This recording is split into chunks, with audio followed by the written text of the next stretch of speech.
You ungrateful brat! How dare you bring this up at work? That's what my sister screamed before she hurled a steaming cup of soup at me, right in front of my colleagues.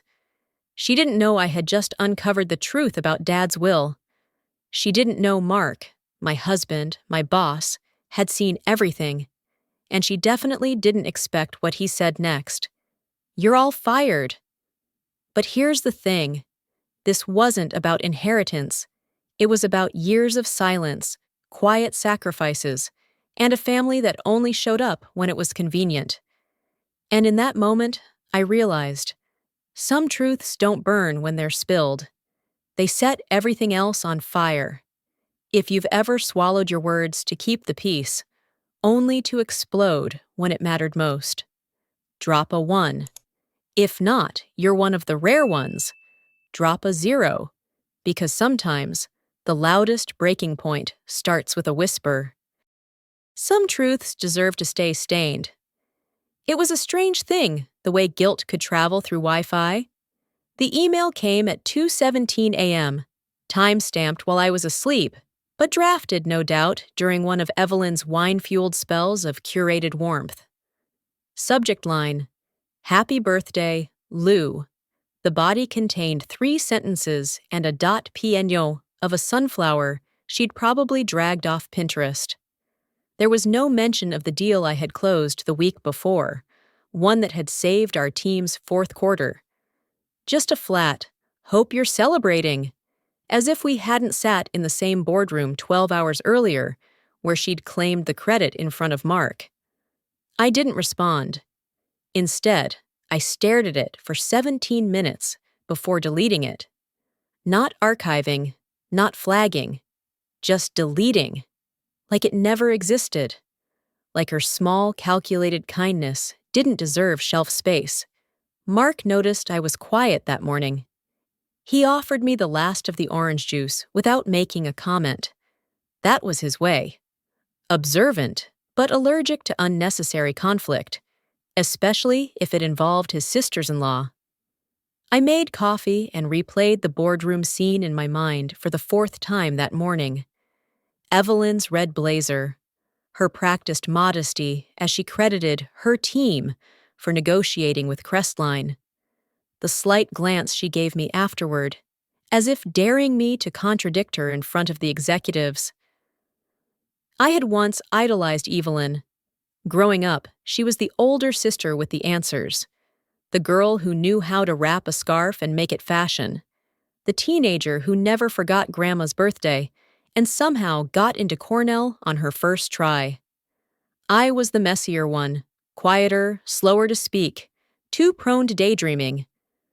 But now, at 43, the gap wasn't so charming anymore. It felt weaponized. She wore her seniority like a velvet glove with brass knuckles inside. The office was still decked out with the leftover centerpieces from last Friday's company gala. Sunflowers and white roses, faux autumn leaves curling under the weight of fake dew. I passed them in the hallway, feeling absurdly conscious of how much I hated being born in November. A birth month that always felt like an afterthought between Halloween and Christmas, like a commercial break between 2 acts that mattered more. By the time I reached my desk, the gifts had started piling up. Not real gifts, just passive-aggressive gestures. Someone had brought in cupcakes. They weren't for me, but Mallory made a show of asking loudly, "Lucille, do you want one?" They're Evelyn's favorite.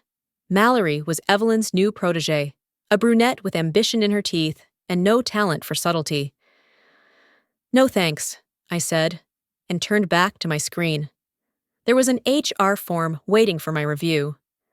Standard stuff, holiday schedule submissions, but my eyes kept drifting back to my inbox. The birthday email was gone, but the mood of it lingered. Like perfume on someone else's scarf, like a memory that refused to behave. At lunch, Caleb swung by my office with his salad bowl and a look that said he'd been watching.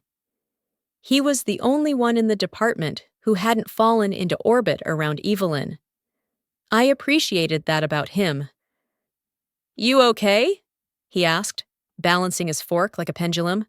I'm fine, I said. Just nostalgic. For birthdays or betrayals? I almost laughed. Almost. Bit of both. He nodded and sat in the chair across from me, chewing in silence. It was the kind of friendship we had. Muted. Mutually beneficial. Low maintenance. He didn't ask what Evelyn had done. He didn't need to. Later that day, I found a post-it on my chair. Call Mom. She forgot your cake. There was no signature, but the handwriting was unmistakably Evelyn's. Looped, precise, cheerfully cruel. I peeled it off and stared at it until the stickiness faded.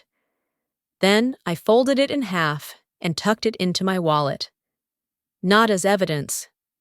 As armor, because I already knew what this month would bring. More smiles with knives behind them. More meetings where silence would be the only dignified defense. And more birthdays to come, likely lonelier than this one. But I wasn't going to let her win. Not this time. Not just by surviving the war of smiles. I would find my record of what really happened. Quietly. Efficiently. I didn't want revenge. I wanted records.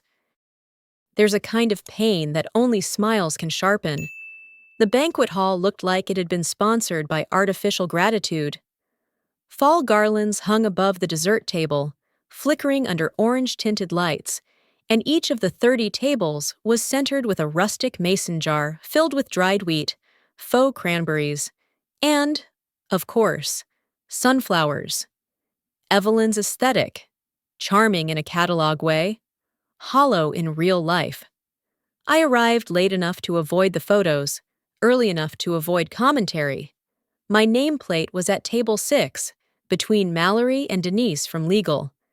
Evelyn was already circulating, wearing a forest green dress and a gold brooch shaped like a crescent moon.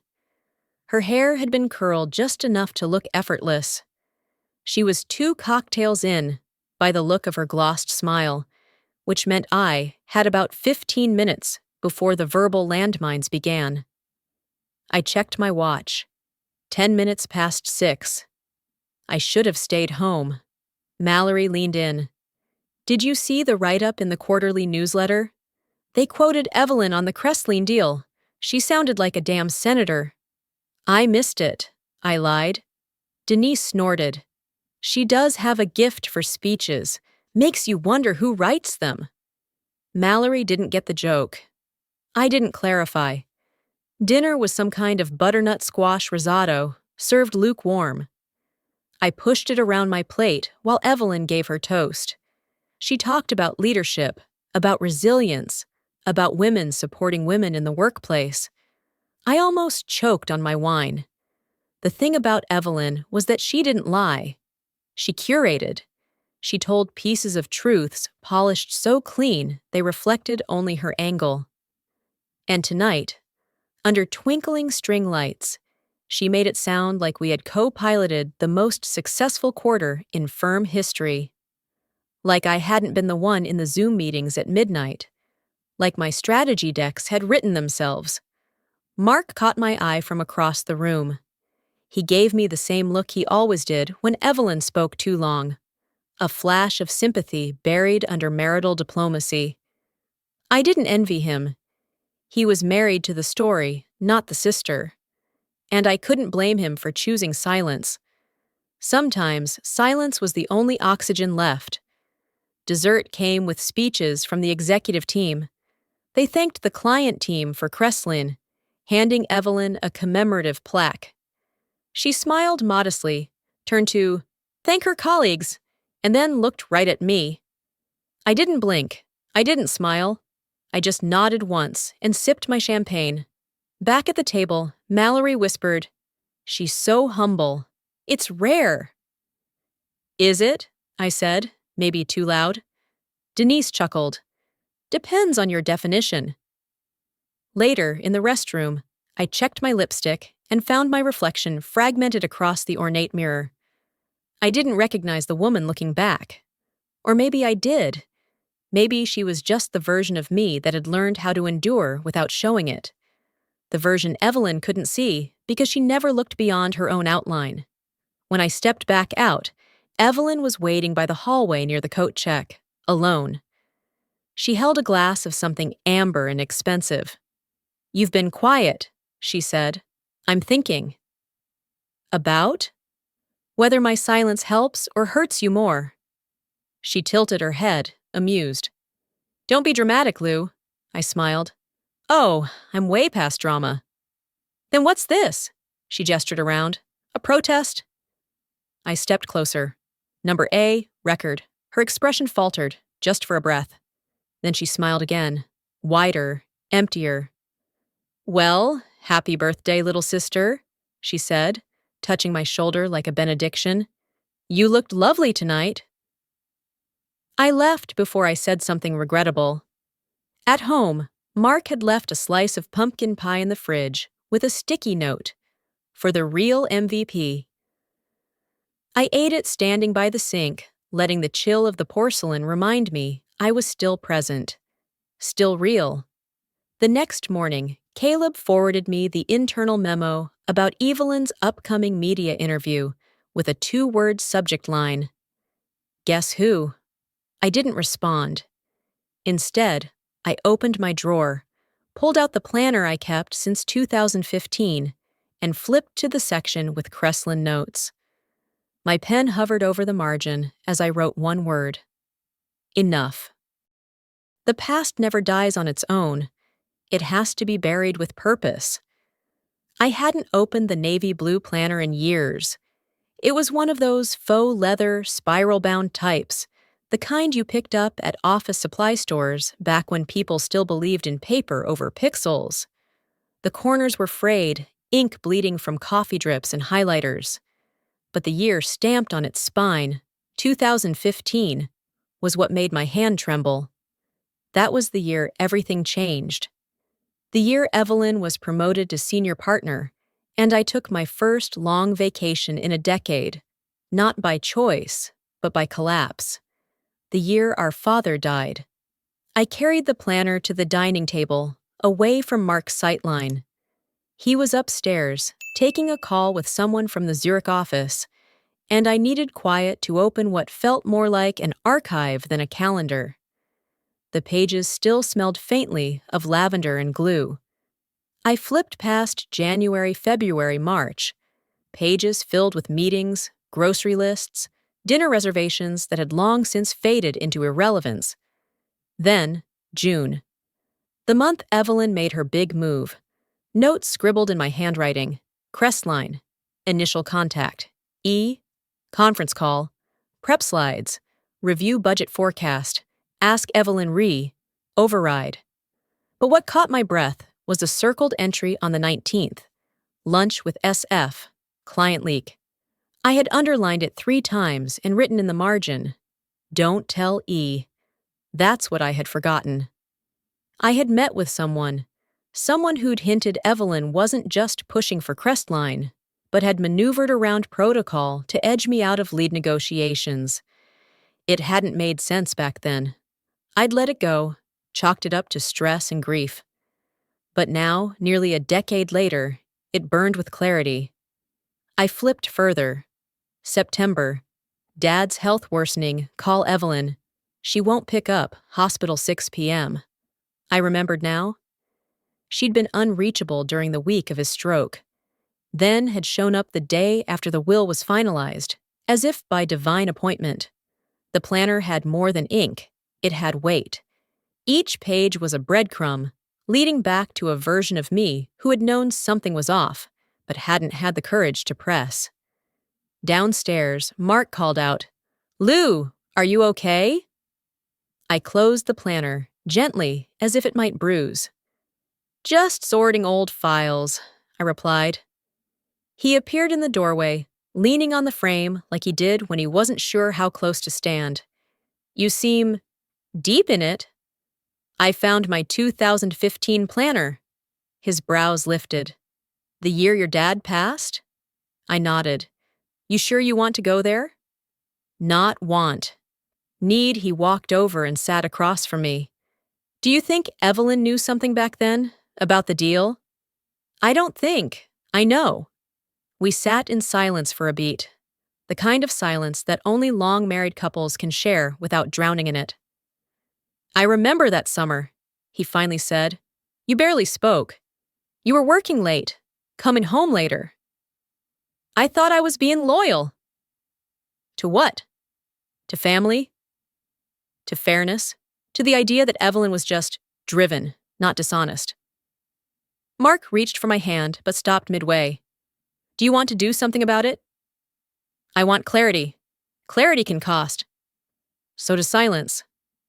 That night, after he went to bed, I reopened the planner and scanned every margin for initials, scraps, references. It was all there, like a secret testimony I'd written to myself and hidden for years. Have you ever had someone who was supposed to protect you be the first to shame you in public? If that hits close to home, drop a 3 in the comments below.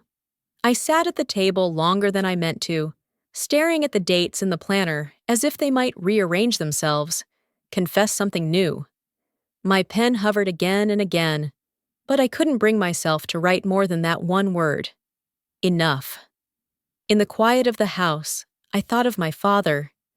He'd been a quiet man, stern but not cruel, and he used to keep ledgers, actual bound ledgers, of family expenses, car repairs, even gas mileage. He believed in record-keeping the way some men believed in prayer. I realized, with a twist in my chest, that this planner was the closest thing I had to continuing his ritual. He used to say, if the story's worth telling, it's worth writing down. My phone buzzed. A message from Caleb. At the office late. What's up? I stared at it for a long moment before replying. I need to check something. Confidential. Can we talk tomorrow? I didn't mention Evelyn. Not yet. Not until I knew the records would confirm what I suspected. If I was going to confront her, really confront her, I needed more than just old ink and memories. I stood and stretched, my knees cracking like dry branches. The air smelled faintly of cinnamon. Mark must have lit a seasonal candle upstairs. I poured myself a glass of water and stood by the back window, looking out at the skeletal maple tree that used to shade our patio. In winter, it always looked like it was reaching for something it couldn't hold. Maybe I was too. Before bed, I took the planner into our bedroom and slid it into the drawer of my nightstand. Not hidden, not yet revealed. Like the truth I was slowly preparing to face. The next morning, I called Caleb. Can you meet? I asked. He didn't hesitate. Lunch or drinks? Neither. I need records. I didn't even see the cup coming. It was the scald that hit first, then the shatter. It all happened in seconds. One moment, I was setting down a tray of neatly labeled folders onto the shared conference table at the firm, and the next, I felt heat bloom across my forearm. The cup exploded near my elbow, splashing broth and bits of carrot across the pages I had spent all weekend assembling. Evelyn's eyes went wide, her chest rising as if she'd finally exhaled after years of tension. Silence swallowed the room. Our paralegal, Jonah, stood frozen near the door, his mouth half open as if he too had been struck. My skin stung, not badly, but enough to pull my breath tight. Evelyn didn't apologize. She just stared at the mess like it had defied her intentions.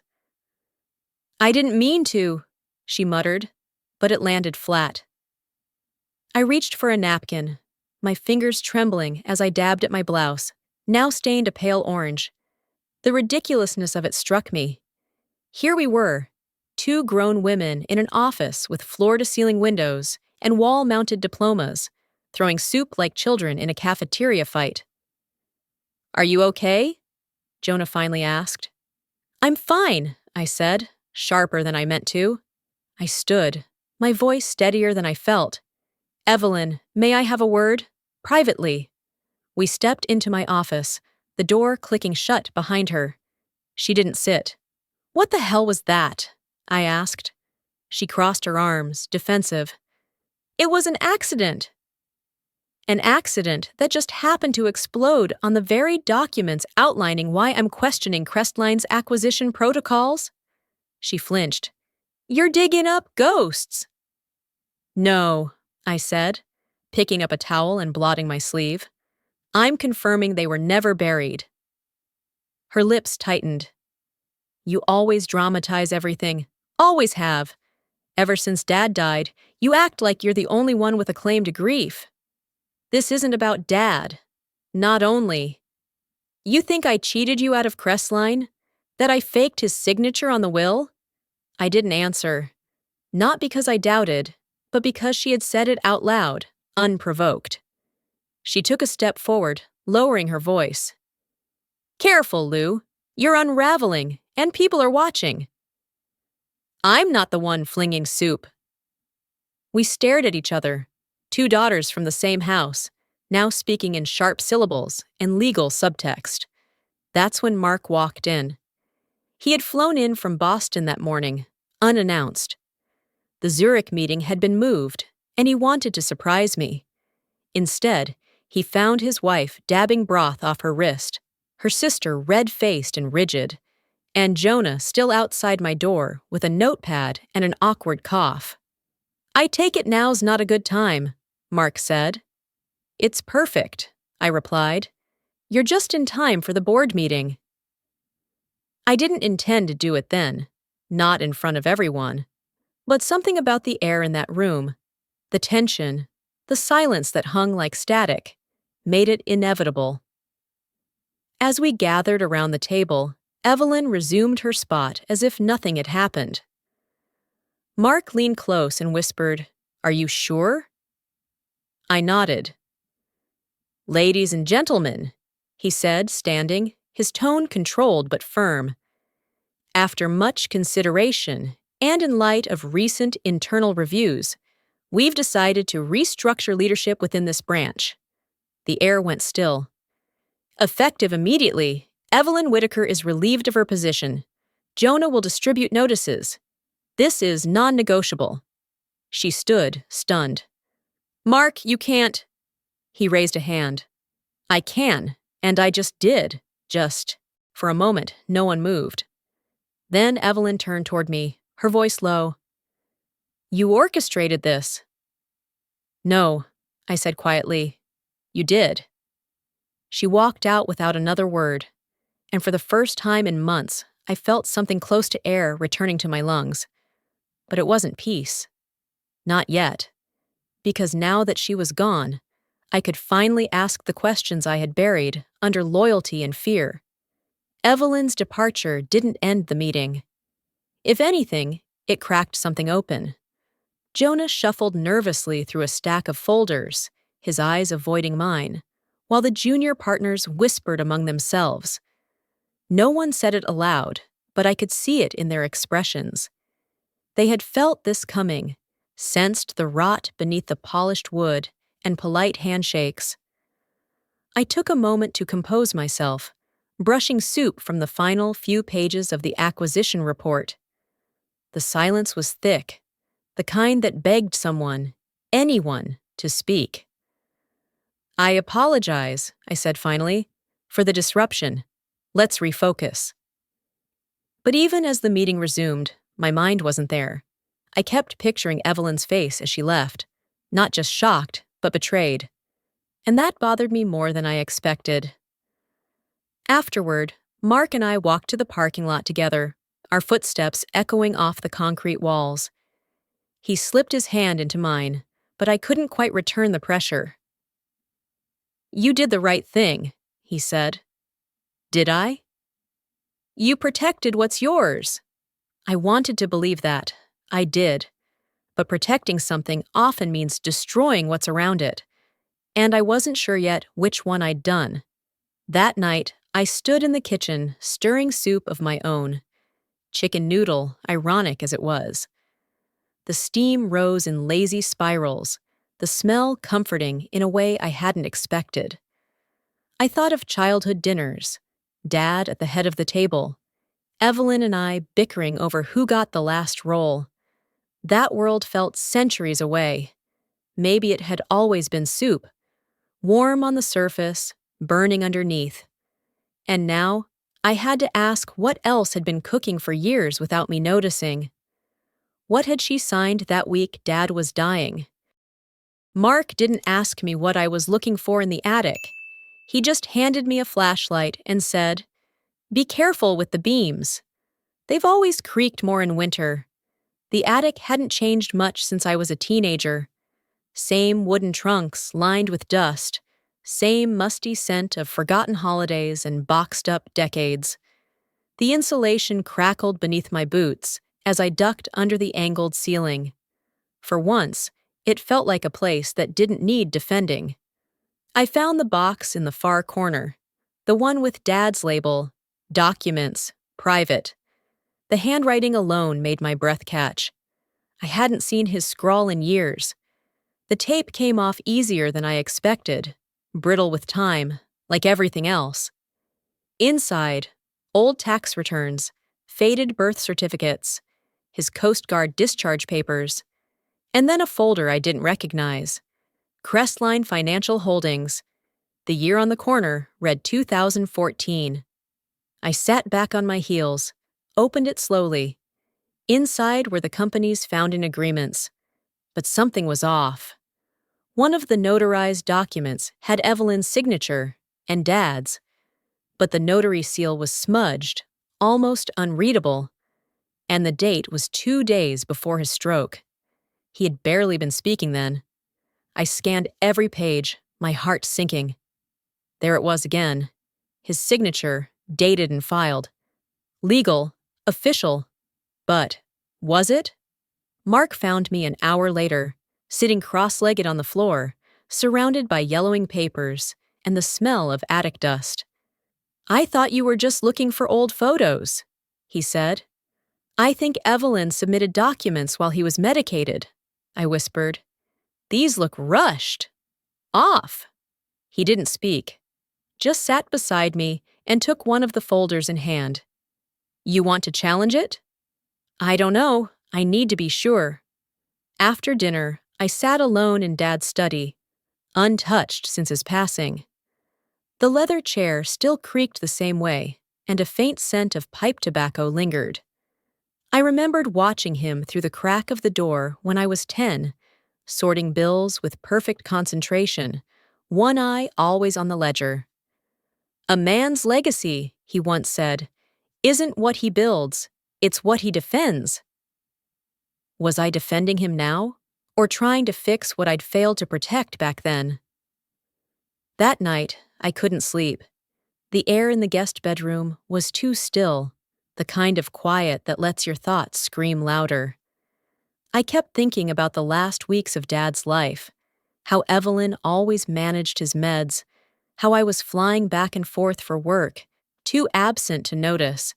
There were voicemails I never returned, emails unopened. Guilt is a strange thing. It doesn't arrive all at once, just little aches behind the ribs that grow louder at 2 a.m. I thought of the soup, the way it exploded. An act of anger, yes, but maybe also of fear. Maybe Evelyn knew I was getting close. Maybe the guilt had curdled into rage.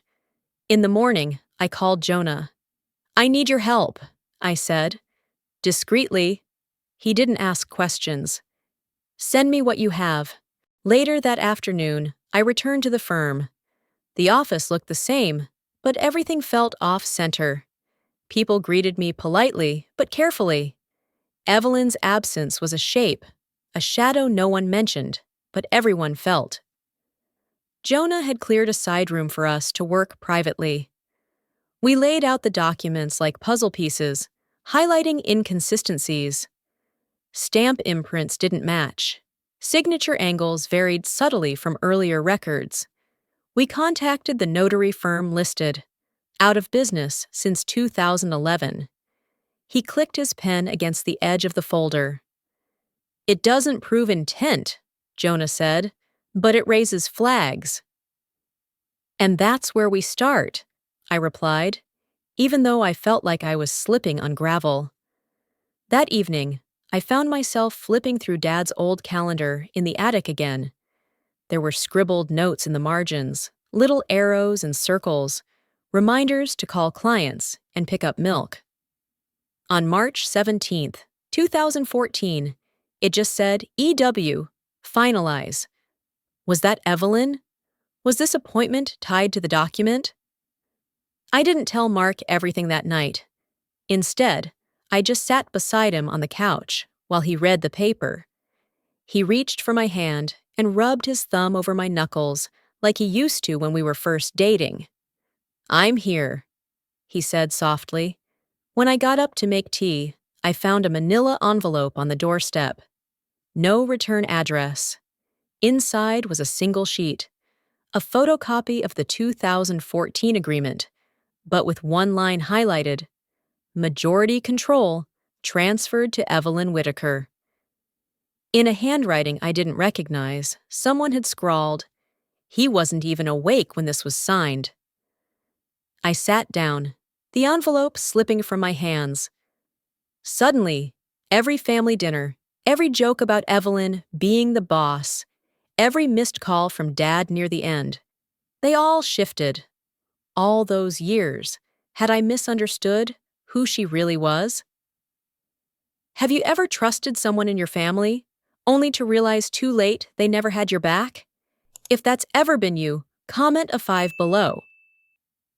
And if I had, what did that say about me?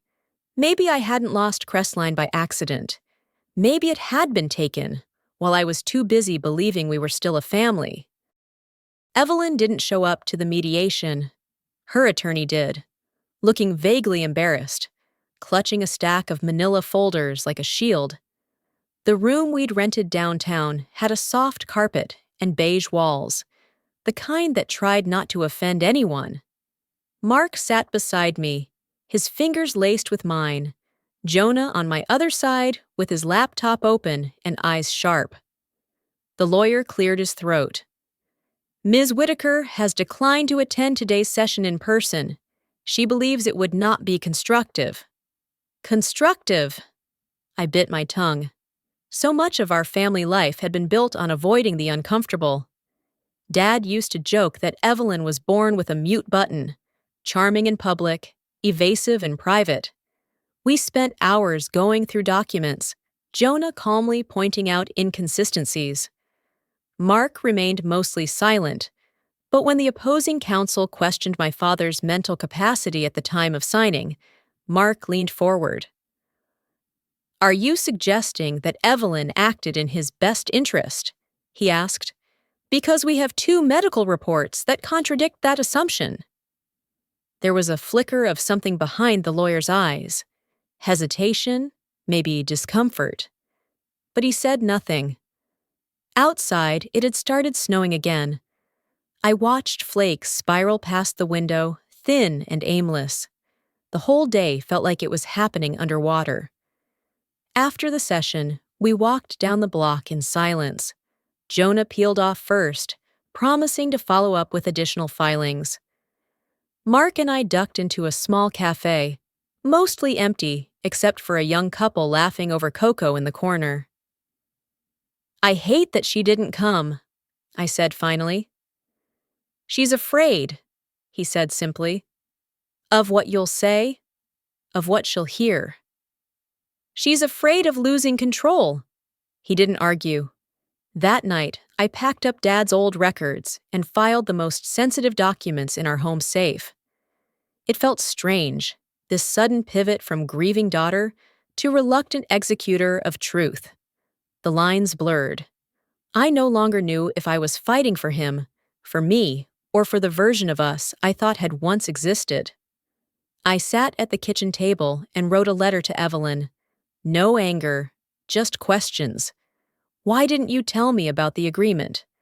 Why did you sign while he was medicated? Why, after everything, did you throw that soup? I didn't send it. But writing it steadied something inside me. 2 days later, she called. "I heard about the meeting," she said. "You embarrassed me." No, I replied calmly. You did that yourself. There was a long pause. Then, barely audible, Dad asked me to take over? You weren't around. I was trying to keep my job, my marriage, my sanity. Exactly. You didn't want the responsibility. That doesn't mean I forfeited the truth. Silence again. Then, he was scared, you know. Before the stroke, he kept saying things didn't feel secure. I closed my eyes. I remembered those calls, vague, anxious voicemails, me replying with, "We'll talk when I get home." I thought I was helping, she added. You might have been, but you didn't do it clean. She hung up without saying goodbye. The following week, the board at Crestline reviewed our challenge. Jonah's submission included not only legal discrepancies, but testimony from Dad's former nurse, confirming he was barely coherent during the dates in question. The board didn't overturn the ownership outright, but they launched a formal inquiry. Evelyn stepped down voluntarily, citing stress. The headlines were gentle. No one outside the family knew the full scope, but we knew. I returned to the firm just once more, to collect the things I'd left behind. My office smelled of lemon cleaner, the desk cleared, except for a framed photo of Dad and me at my graduation. I tucked it under my arm and walked out without looking back. Back home, Mark was planting winter bulbs in the front garden. He looked up as I pulled into the driveway, mud on his gloves and peace on his face. It's going to freeze again next week, I warned. I'm counting on it, he said with a grin. That night, I stood at the window watching snow fall over the street, blanketing everything in quiet. I didn't feel victorious, just steadier, like I'd finally stopped spinning.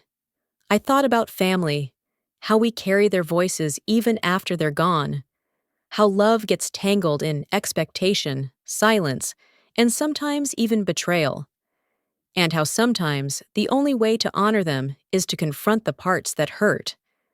Dad once told me, the truth doesn't need to be pretty, it just needs to be yours. And now, finally, I understood what he meant.